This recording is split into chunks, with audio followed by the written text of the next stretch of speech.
go.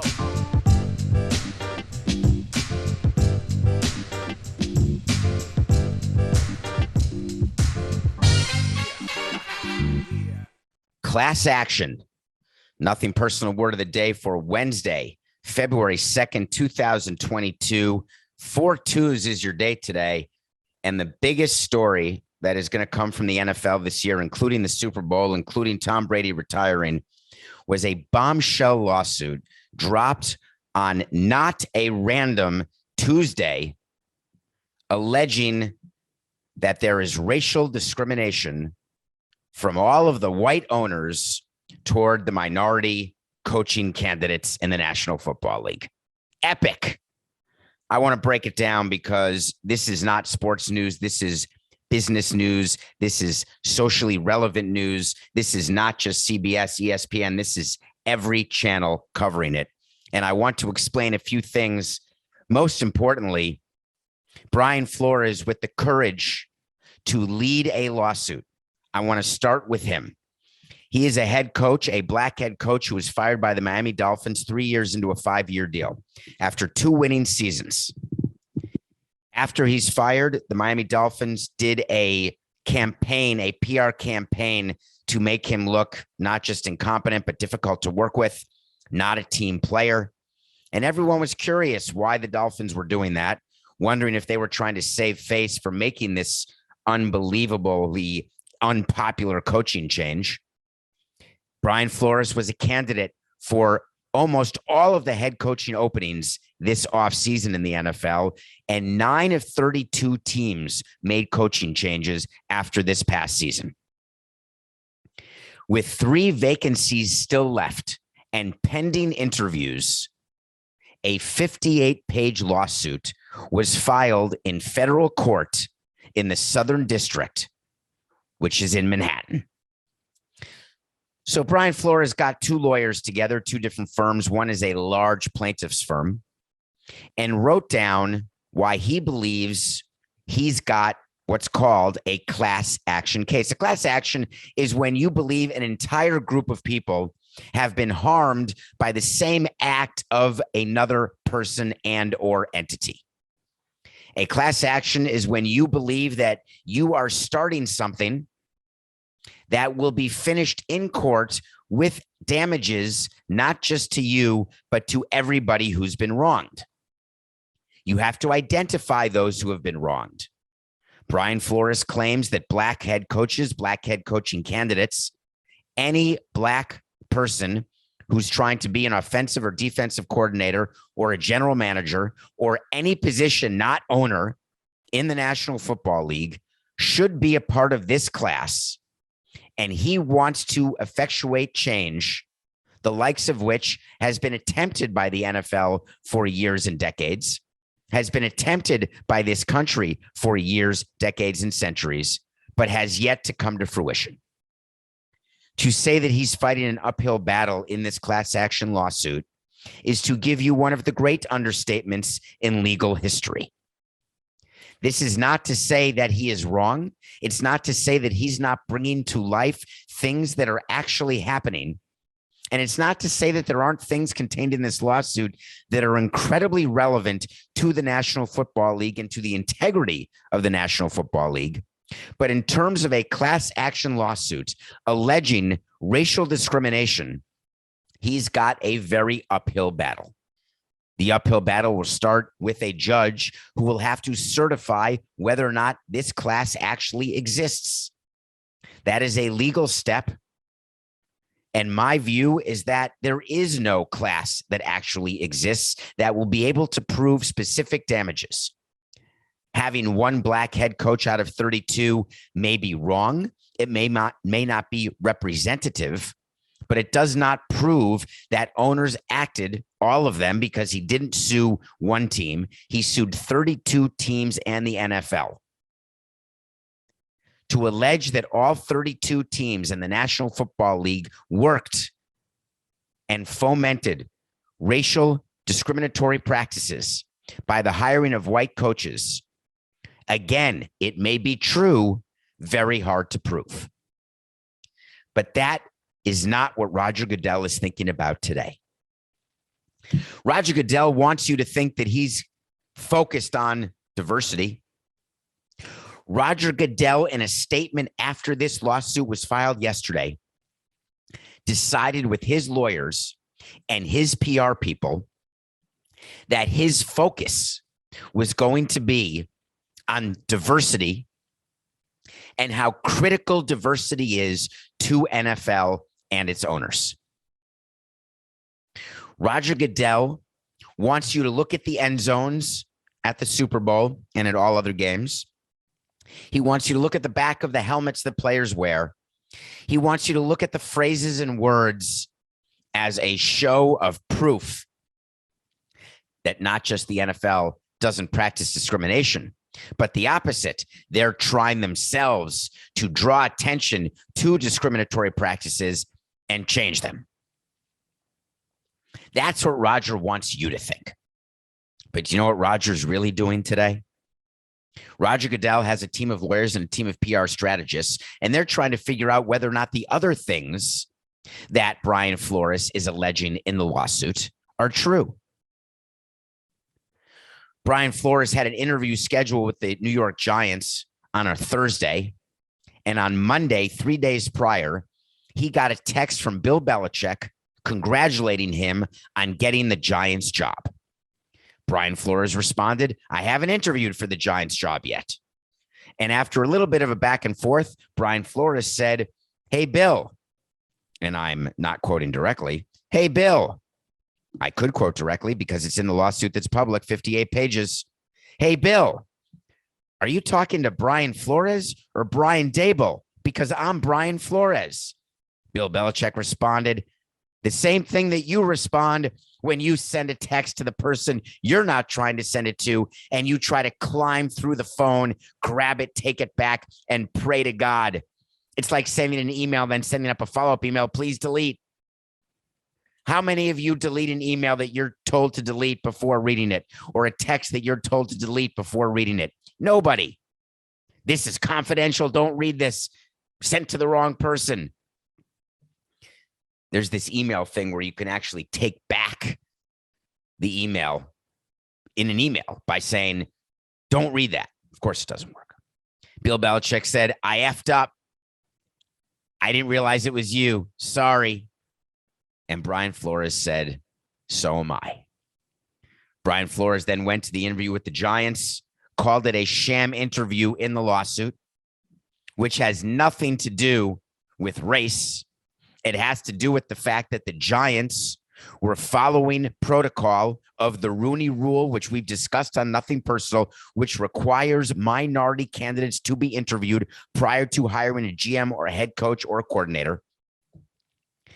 And those interviews very often are shams. And the reason they are shams is that owners and presidents prior to the interview process know who they want to hire. I've told you that.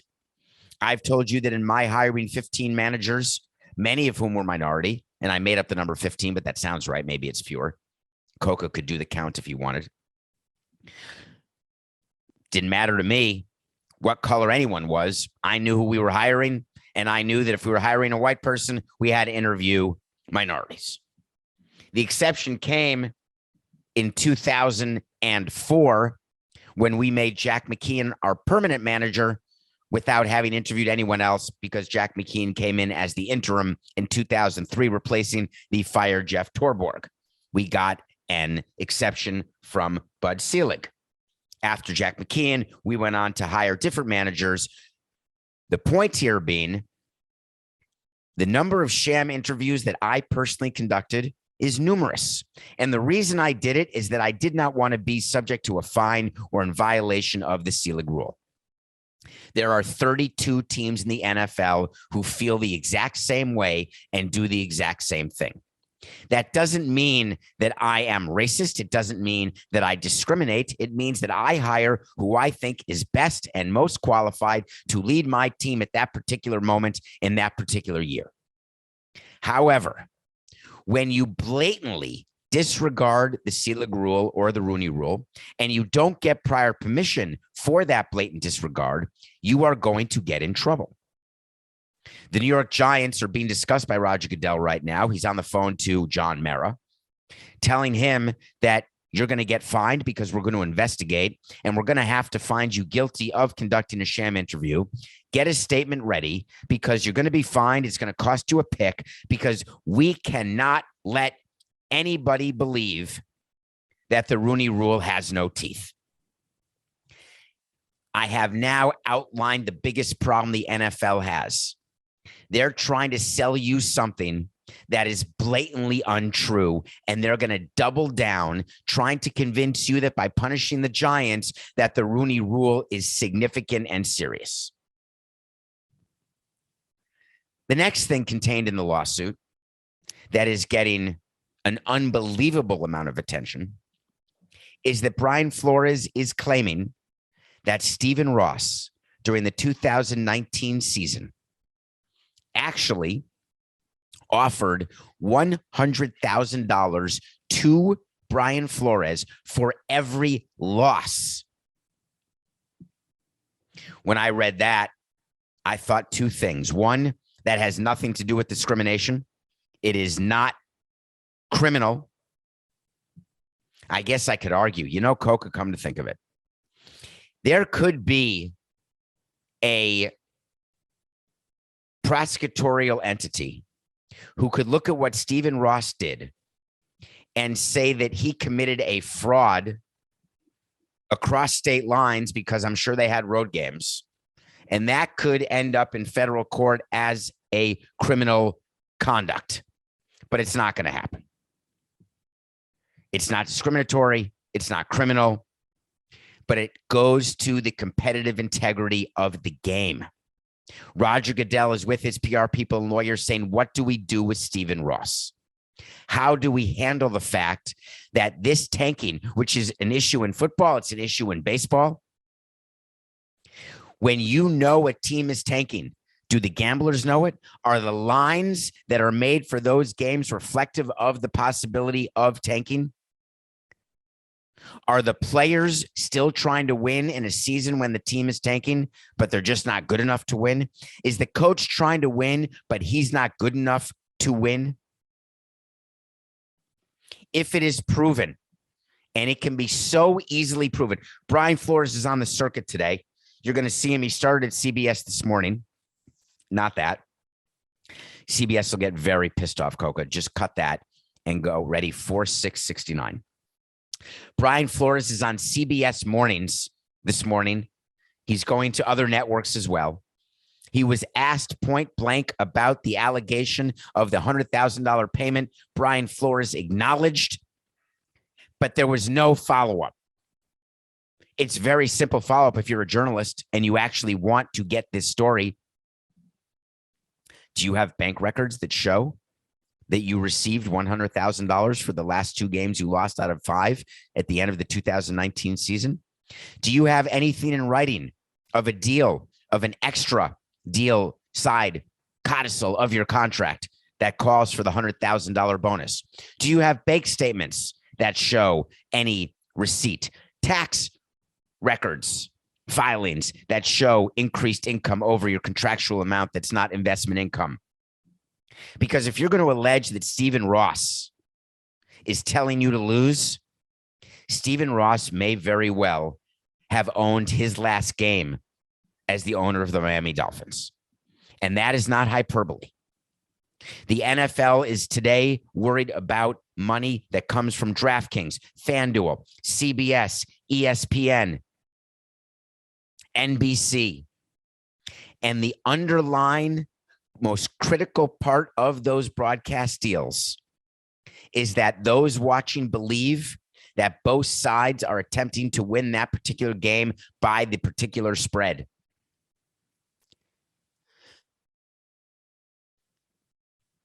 It's going to be fascinating what comes next.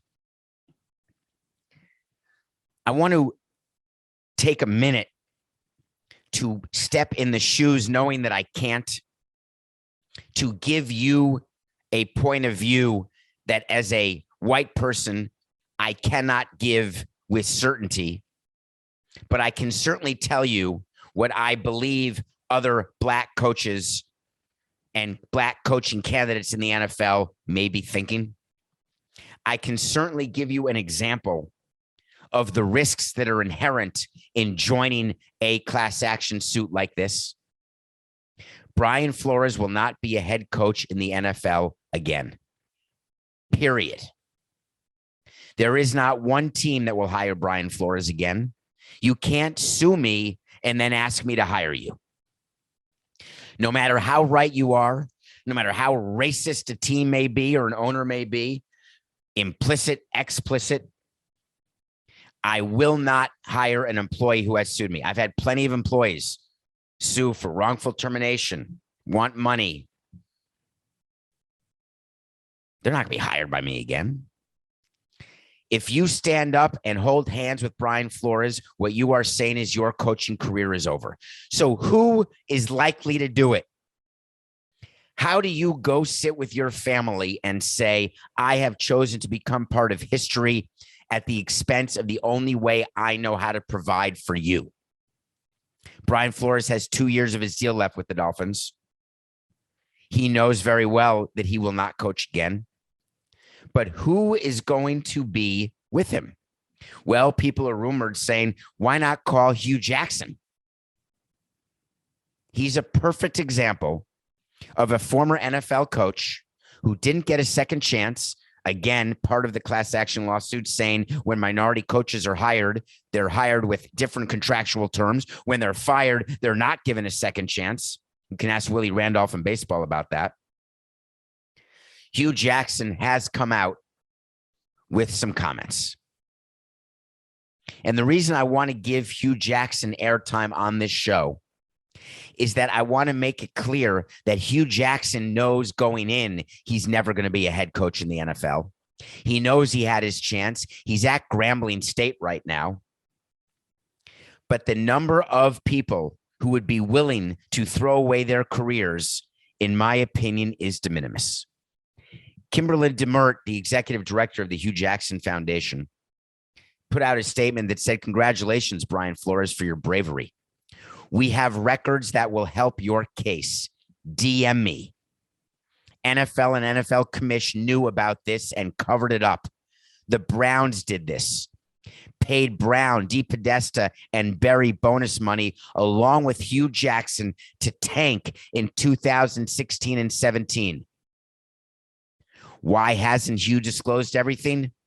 Under an NFL gag order and a Roger Goodell gag order. Hugh Jackson said, I stand with Brian Flores. I can back up every word I'm saying. Take a breath and be Roger Goodell right now. Does he have multiple teams who are paying money to tank? I've got a story for you. My story goes back to Montreal. Detour, Coca, because I just thought of this. My story goes back to Montreal when I got into baseball in 1999 as executive vice president of the Montreal Expos. The managing partner of the Montreal Expos before Jeffrey Lurie took over was a man named Claude Brochu. Claude Brochu represented a bunch of Canadian limited partners. He had a small stake in the team, but he was the general partner of the partnership that contained many billionaire French Canadians. Claude Brochu had a contract to be the general partner. I remember getting Claude Brochu's contract as part of discovery, which is due diligence, really, when you are looking to buy an asset.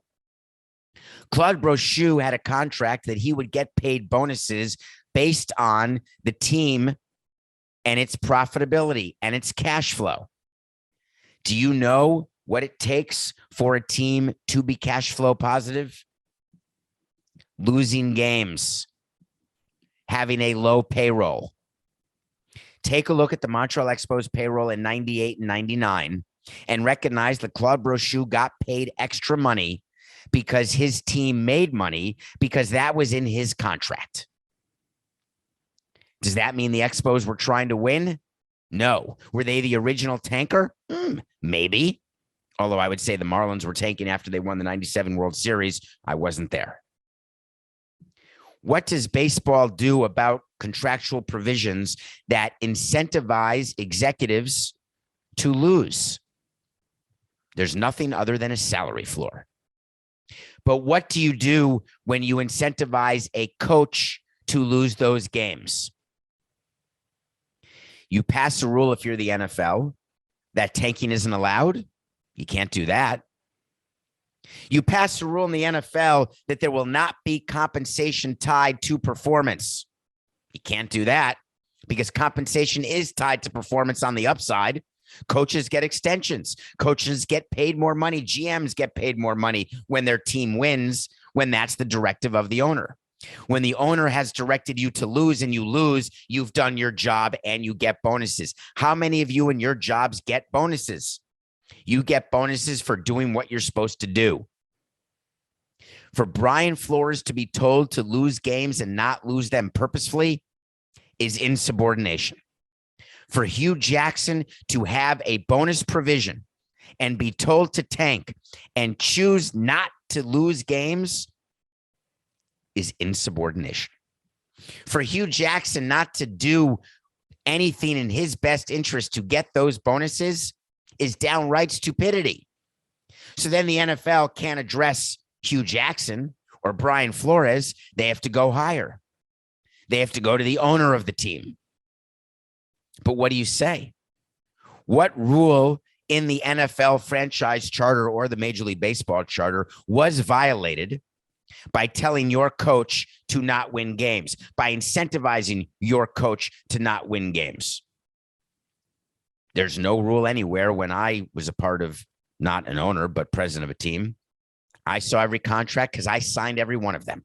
I signed everything with Major League Baseball because there are scores of agreements you have to sign when you buy a team. And as president, I was charged with reading them and signing them along with Wayne Katz, my lawyer from Proskauer. Wayne Katz, the best sports lawyer in the country, by the way. Not one place was there a provision that says, by signing this document, you have agreed to win as many games as possible. By signing this document, you have agreed not to tie compensation with any executive to profitability. By signing this agreement, you have agreed not to attempt to get the first pick in the draft. It's nowhere. If the NFL wants to stop this from happening, they're going to have to institute a rule going forward. And that's not going to be a rule that the owners are going to want to pass because owners know that sometimes losing leads to future winning. Baseball owners know the same thing, which is why you've got a lockout dealing with certain tanking issues, because I own a company. I know what's best for the company, sometimes more so than the employees. I recognize all players want to win.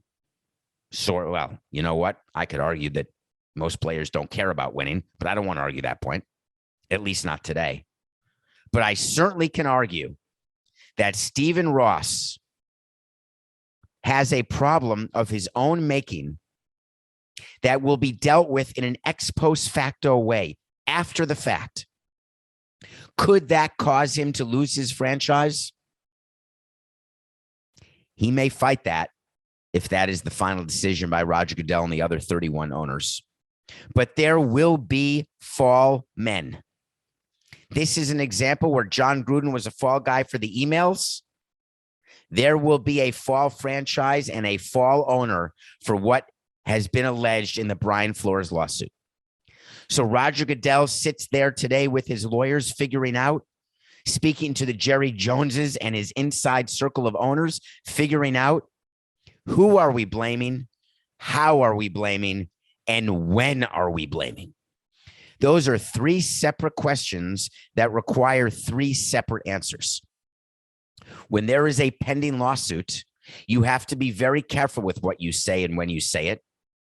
And I was shocked that the New York Giants were so quick to dismiss the sham interview Rooney Rule violation in a hastily written statement that merely said we hired the right, most qualified person for the job, and Brian Flores was a candidate until the 11th hour.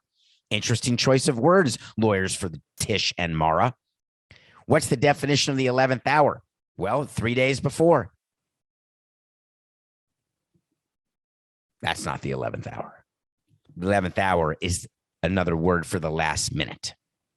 The Giants had no particular reason to release that statement. The Dolphins had no particular reason to release the statement they did. The statement saying that the allegations are meritless, obviously, that they never did any of these things. No tampering. I didn't even get to in this segment about tampering, which Brian Flores alleges happened. Ironically, Brian Flores was tampering with Deshaun Watson, and now the Dolphins were tampering with Tom Brady. BFD, right? Tampering's going on all the time. We will defend against these claims, which are without merit. Coca said to me preparing for the show, which made me smile, because there are a lot of people, Coca, not just producers. There are a lot of on-air talent who are saying the same thing. They're saying, how can you say so quickly that the claims are without merit if you just read the 58-page lawsuit? I did that all the time. That's page 4 of the statement template. When you get a statement, when you get a lawsuit filed against you, you say, A, I haven't seen it if you haven't been officially served. And then you say, even if I have seen it, they're without merit. That's just fine. It doesn't mean they're without merit. It just means that you have to say that. But don't worry about that, Coca. That's not a big focus. There are people who tweeted me and asked me whether or not Steve Ross will be forced to sell. I believe that is a very real possibility, because they will need to have a large, significant fall guy for this. But it is very tough to get the votes to force an owner to sell, because then you've got the owner of the Browns saying, am I next? You've got the owner of the Las Vegas Raiders, Mark Davis, saying next time it's going to be me. So getting the votes to force a sale is difficult when you do not do something on tape that is without the ability to disprove. And of course, I'm talking about Bernie, Donald Sterling, and the Clippers. All the allegations against Steve Ross are he said, assuming there's no paper trail. If Steve Ross or anyone under him, or Mike Brown and Paul DePodesta with the Browns, any of them were dumb enough to put in email, the way Hugh Jackson is saying that he's got proof, if there is a paper trail of this $100,000 bonus offered to on a per game basis to Steve Ross, if there is proof what the Browns did with Hugh Jackson, the NFL will have no choice but to act, and they'll act with fines, loss of draft picks over multiple franchises. I want to point out one other thing that is going on today when all of this was happening, and that is that Jim Harbaugh is the head of the Michigan Wolverines, the head coach, and he is rumored to be going to Minnesota. And I've told you on this show that that is all a ruse, that he is going to be the Dolphins head coach. And that was the plan, in my opinion. That is no longer the plan. I do not believe that Jim Harbaugh would want to come anywhere near coaching the Miami Dolphins. I believe that he is going to Minnesota, as is being reported, in order to get that head coaching job. But even the Vikings have a problem. And this is what Roger Goodell will deal with. There was rumors yesterday that Jim Harbaugh was going to Minnesota just to sign his deal, that the deal is done with the Vikings. Credible rumors from white check-marked people. However, yesterday, the Vikings conducted an interview with the Giants defensive coordinator, who's black, Patrick Graham, a minority coach, therefore satisfying the Rooney Rule, when it is more likely than not that they had a deal in place for Jim Harbaugh. Now, let me talk about something incredibly uncomfortable.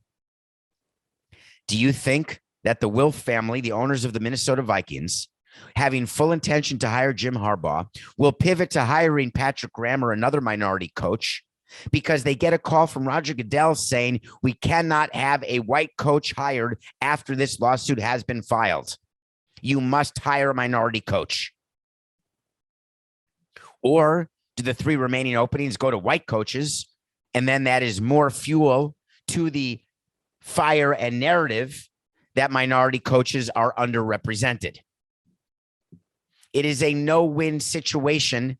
Get ready for this for the minority coaches. Patrick Graham, if hired, or any minority coach, if hired now, will walk into that locker room with media, fans, and players whether they admit it or not, looking at that coach and saying, were you the most qualified? Or did you get hired because of your color? That is the $64,000 issue with the racial discrimination suit, with the Rooney Rule, with the Selig Rule. I've had many conversations with my black president of baseball operations, Mike Hill, who never wanted to be the beneficiary of the Selig Rule. He wanted to be hired because he was the best qualified to lead our baseball team, and that's why he was our president of baseball operations. It is a very difficult position to be put in. And I cannot tell you that I know what it's like to be put in that position, because I will never be able to be put in that position. I will never be a black person vying for a job, wondering whether or not I got that job because of my color. Of course, you could say to me, but David, you got your original job with the Expos because of nepotism. You were the stepson of the owner. How did that make you feel? And I've told you on Nothing Personal that I spent 18 years overcorrecting for that fact. I spent 18 years proving myself that I was the best, the most qualified, the longest tenured, and the most successful on and off the field president in baseball. I spent 18 years trying to prove myself, and you all mistook it for a Napoleon complex. You got it wrong. It was a nepotism complex. And nepotism doesn't belong in the same stadium, in the same hemisphere as a racial discriminatory, am I here because of my color complex. I don't carry the weight of hundreds of years of slavery discrimination and all of the ways that black people have been discriminated against throughout time. My weight was insignificant. It was minuscule. It was a blip, a grain of sand in Carl Sagan's earth. But what about the next black head coach? What about the weight on his shoulders? So what do you do now? Do you not take the job when offered? When you know very well it could be your only opportunity to be at one of 32 head coaches, and that if you win games, then you'll have the opportunity to stay and have a career? Or do you join Brian Flores' lawsuit and say, I'll never be a head coach again, ever? And if I am, everyone will wonder whether I deserve to be, and that will render me ineffective from the get-go. What a dilemma. And we did it. We did it to them. All owners, presidents, every single one of us has put minorities in that position by the way we have acted throughout the course of history. Will Brian Flores' class action lawsuit survive in court? That's not what matters. Will it survive in the way that work is done and that people are hired across football, sports, and other industries? Will this finally be the time? Is this the inflection point that we spent so much time during the George Floyd and all of the systemic inequality and injustice and all the issues that took place in all the sports? Is this finally the moment? What would make this different? Watch one white owner be forced to sell, and you'll see for yourself. I'm going to give you a wait to see based on that. The Dolphins are going to lose picks and their draft in their draft. And the fine that the Dolphins will get will be greater than the Washington football team's fine, which I believe was $10 million. But Steve Ross will not be forced to sell his team. There will be much more on this class action lawsuit as it proceeds. There'll be much more as the NFL and Major League Baseball and the NBA and the NHL and every sport and business figures out what to do now, given the reality that this lawsuit has again brought to light. And we'll have it all for you on Nothing Personal. When we come back, we'll review a movie and we'll talk about the Washington football team. Welcome back to Nothing Personal. It's David Samson. Thank you. This has been a show, an extraordinary show. And I don't mean because it was great, because you'll be the judge of that with your downloads and whether you're rating, reviewing, and following and growing. Nothing personal. The reason I knew this was a big story is when CBS called immediately and put me on the air. When Le Batard called immediately and put me on the air, because this transcends sports, business, and color. This could be history. However, it was a Tuesday, and I still watched a movie. I watch a movie every day. I watched Nightmare Alley yesterday. It came out on HBO Max, starring Bradley Cooper, directed by God Coca. Okay. Going through the show, Coca said to me, it was not directed by Benicio del Toro. And I said, I know, that's the actor who I love and I've met in Vegas at a blackjack table several times. It's Guillermo del Toro, who did Pan's Labyrinth, who did The Shape of Water, and now has done Nightmare Alley. Nightmare Alley is about carnies. It's about Bradley Cooper, who is an individual who has a sordid past, who becomes a mentalist, and his journey as a mentalist. There are more Academy Award winners and nominees in this movie. It violates the rule that too many stars leads to a bad movie. David Strathairn, Toni Collette, Cate Blanchett, Willem Dafoe, Ron Perlman, the guy from Buster Scruggs, whose name I forgot, who appears at the end, Tim Blake Nelson, I believe is his name. And of course, Rooney Mara of the Mara family and Bradley Cooper. What I would be interested to tell you about this movie is that Guillermo del Toro is one of the most artsy, fascinating directors of our time. The cinematography, the production design, the lighting, the script, the acting, it all pays off in the final scene of the movie, which in 2021 for the Academy Awards, it's the best ending, the most impactful ending, the most difficult ending, the scariest ending, and I don't mean horror because I don't do horror, but the most important ending that will make you think that, is it destiny, what my life will become? Do I control its outcome? Do I have a chance to change my path? Nightmare Alley, please check it out. We still do picks of the day every day. We had the Bucks minus 11.5 over the Wizards, Bucks having lost by 36 to the Nuggets. Were you concerned by chance when the Bucks were up 4 with 4 minutes to go? I was not. The Bucks won by 14. We're 14-13. We've got John Morant going tonight at Coca. Is John Morant playing tonight? Is the line still Grizzlies minus 3.5 on the road against the Knicks? Because if John Morant is playing, then we're taking him. I guess we have to just say we're taking them, don't we? All right. Grizzlies, 3.5 over the Knicks. Well, breaking news, it's February 2nd. Wait to see when we tell you something's going to happen. When it happens, we tell you it happened. When it doesn't happen, we tell you it didn't happen. We have accountability on this show, and that's why your relationship with me and my relationship with you is so important. I told you that the Washington football team would not be the Washington football team in 2022. I don't remember what date I said it because Coca didn't tell me, and he keeps track of this stuff. Well, this morning, the Washington football team made an announcement as scheduled on 2/2/22 that they are now known. Get ready. They shocked the world. They are the Washington Commanders. GMAB. Now, I've got sympathy for Dan Snyder in one regard. Believe me, in only one regard. Keeping a team name change and a color scheme change and a uniform change, keeping it from being leaked is 100% impossible.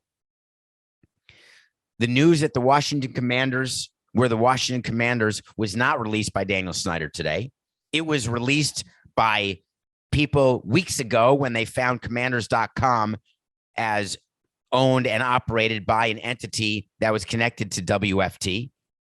Confirmed last night when a helicopter flew over FedEx Field. It's not FedEx Field. what's the name of the field in Washington, Coca? It may be FedEx Field. Went and saw that the team store had Commanders stuff in it. Because when you announce a name change, you start selling your stuff immediately. You don't do what the Cleveland Guardians did and have a fight over the name after you release it.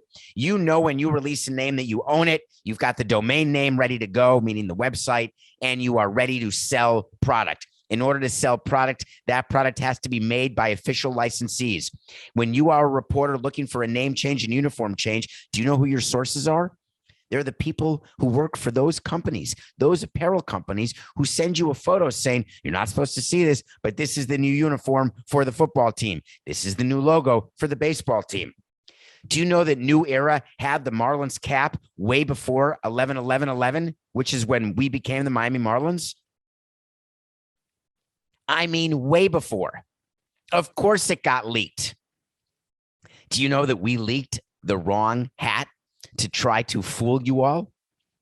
If you go back and look at the Miami Marlins and their release in 2011, there were a bunch of things leaked, but the exact one, it was out there, but we made enough choices so you weren't sure until it got released.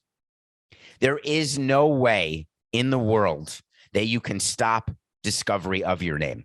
However, don't do it to yourself. All you have to do is cover the windows of the team store and have a great unveiling, like opening the curtain to your team store when the doors open. And this morning's announcement could have had some meaning. There are people out there saying the NFL planned this because they wanted some good news to come. No, this was planned months and months ago. Dan Snyder called Roger Goodell and said, can we still go forward? Roger Goodell said, of course, because you have to get uniforms out there. You have to start selling things. So there was going to be no change in the timeline. Everything Super Bowl related is going to continue exactly on time. I promise you that. There will still be media availability. The Washington Commanders will still be forced to sit before the House committee tomorrow. Remember, the Congress is investigating the Washington Commanders. I'm going to call them the Washington Football Teamanders or the Washington Redcoms. Red or the Skin Command. Ooh, that's like the Jonah Hill website from Knocked Up. The Washington Skin Commanders. They're going to be in front of Congress tomorrow as scheduled. The NFL will do everything on the Super Bowl timeline as scheduled. The teams will be told what to respond and how to respond to inquiries about the lawsuit, about the hearings in Congress. Bullet points and talking points will be given, but the focus will not be on the game the way it should, and that drives Roger Goodell crazy. But will any of this that we've talked about today, bungling of a team name, minor, a coach going to the Vikings after a minority coach was interviewed, how will that work? Well, Roger Goodell is scared of one thing only. And I want to end the show by giving you a roadmap to what could actually make the difference. Because there's nothing Roger Goodell can do to make owners act differently. There is no amount of fine, no amount of loss of draft picks, even forcing an owner to sell. That's not going to make the Rooney Rule be followed. The lack of representation amongst head coaches, GMs, and offensive and defensive coordinators will not be cured by the Brian Flores lawsuit. There will be no impact at all. Do you want to know how the impact comes? The same way that Daniel Snyder was forced to act with the Washington Redskins when his top sponsors and limited partners said to him, we're done with you. We will not allow FedEx to be associated with your stadium. How would it be for CBS and ESPN and NBC to call up Roger Goodell today and say, we're not going to broadcast the Super Bowl. We're not going to broadcast your games. You're in violation of provisions of your contract. We want to pay you $1 billion fewer per year. Well, that would make Roger Goodell stand up and take notice, wouldn't it? But that's not even the number one way. You want to know how there can be change? every member of the Los Angeles Rams and the Cincinnati Bengals, who are the representatives of the AFC and NFC, not respectively, in the Super Bowl on February 13th, chooses to be somewhere else on that day and not in LA. Can you imagine for 1 second if the players united together? The players are the ones with the largest voice. The players are the ones with the power. And if you are going to go after power, you better bring power with you. The power is with the players. Do they have the guts, the intestinal fortitude to not play in a Super Bowl? What would the NF do? What would the cut that 4-6-69? What would the NFL do if the players decided not to boycott media day and just get fined, but to boycott the game? They'd be in violation of their contracts. The NFL would be able to terminate their contracts. They'd be sacrificing money, fame, bonuses, future employment. Are they willing to do it? Colin Kaepernick took a knee. He was alone. A few players joined him, not enough to be a blip. Didn't cause any distraction because 59 million, 120 million people, everybody betting billions of dollars, everybody went on with their day like it was nothing.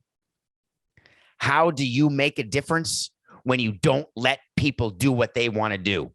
People want to watch a Super Bowl. They want to bet on the Super Bowl. You take that away, you've started to make the difference. Who's willing to put racial discrimination, minority hiring, and all of the ills that have been bestowed upon Black people for centuries, who's willing to put it ahead of their own self-interest? Get ready. Stand up.